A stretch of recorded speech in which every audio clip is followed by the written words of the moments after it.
On voit que le champ est fixe et divisé en deux parties grâce au cadre de la fenêtre. La partie où se trouve Monsieur Hulot est blanche et froide, et la partie où se trouve la famille Harpel en train de manger est très différente. On le voit grâce à la différence de couleurs. De plus, on peut noter que la famille Harpel est parfaitement enserrée dans ce monde moderne, au contraire de Monsieur Hulot. La scène continue avec Monsieur Hulot qui touche à l'objet, qui émet un son très désagréable. C'est une animalisation car l'objet semble être un chien de garde. Ça nous montre que l'objet n'est plus un être pour l'homme, mais est devenu un obstacle.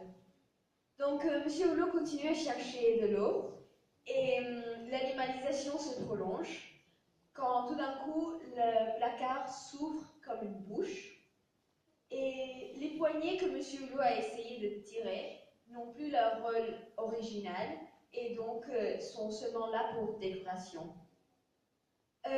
Puis, quand Monsieur Hulot trouve la carafe, quand il trouve la carafe, il ressemble comme une balle, et donc la prend et commence à jouer avec cette carafe comme s'il était un enfant.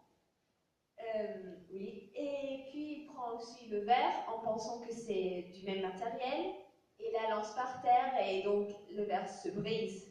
Et cette scène termine avec une chute comique.